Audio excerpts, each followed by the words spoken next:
Thank you for watching Mr. Shoe Guy here on YouTube.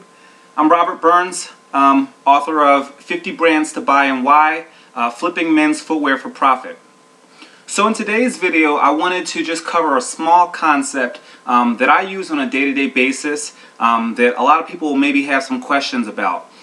Basically, when you go to the thrift store, or you go to a Salvation Army, or you go to a yard sale, or you go to a retail location where you buy shoes. Basically, when you're buying shoes, sometimes people have questions of, well, I'm not sure which brands to buy. Basically, when it comes to brands, for me personally, I consider what makes a good brand. I buy a lot of shoes for myself personally, and I also buy a lot of shoes for reselling.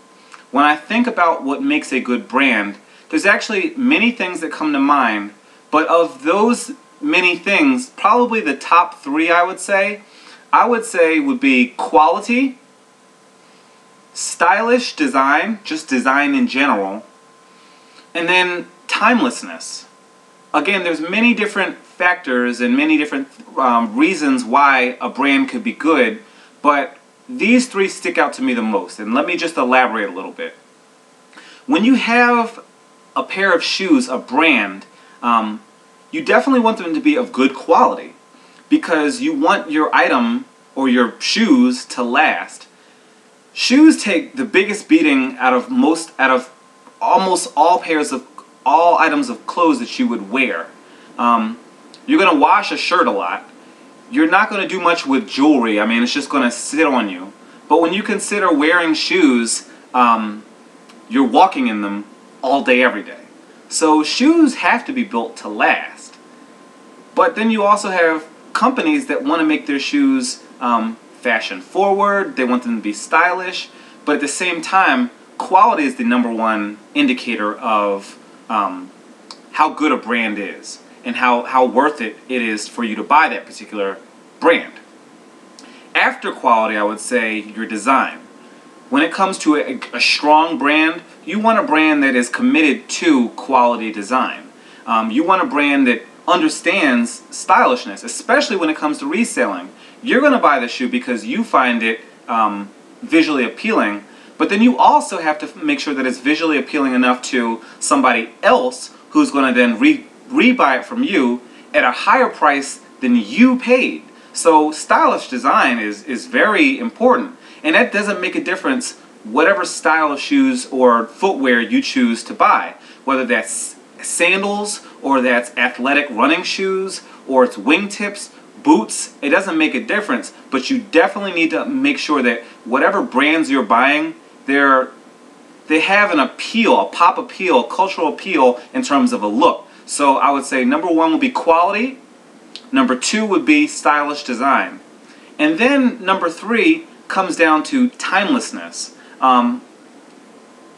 When you're talking about fashion and you're talking about what people wear, because that's at the end of the day, we're talking about, you're going to be selling stuff. You're going to be basically a retailer for used clothes or lightly used clothes.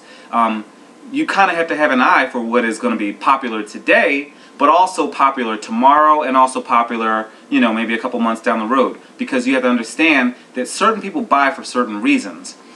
Depending on what you're selling, you might be fulfilling a need for today. Somebody might need a pair of black wingtips to wear to their wedding. You're fulfilling that need for today.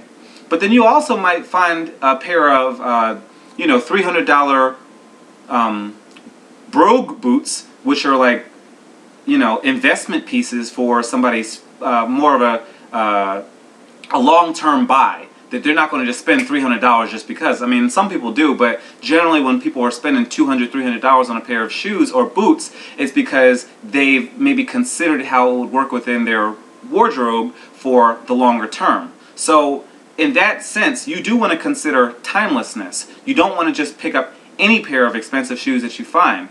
Yes, there is resale value in it, but in terms of what makes a good brand, timelessness. So a classic design, one that's rooted in the classics, and it's not too fashion forward, it's not too edgy. I guess a perfect example would be suede covered sandals, or leather. It's kind of tough to come up with examples, but pairs of shoes that you might find that are a little off the wall, bright colors, oftentimes are not very timeless. They're more fashion forward. So those are just a few small examples. If you see anything that looks like a pink wingtip, that's not very timeless. It's definitely more fashion forward. So just wanted to share a couple ideas with you in terms of what you're looking for when it comes to brands. I can give you a list of brands, and in my book there is a list of actually 50 different brands to buy and why. There's details on that. But I wanted to just share a couple quick tips with you in a video in case you haven't read the book or you're not sure what kind of information you might find in it. So hopefully you found this video interesting. If you have any comments, any questions, or concerns, feel free to leave a comment below, but please subscribe to my channel and click like on the video. Thanks very much, and you all have a great day. Take care.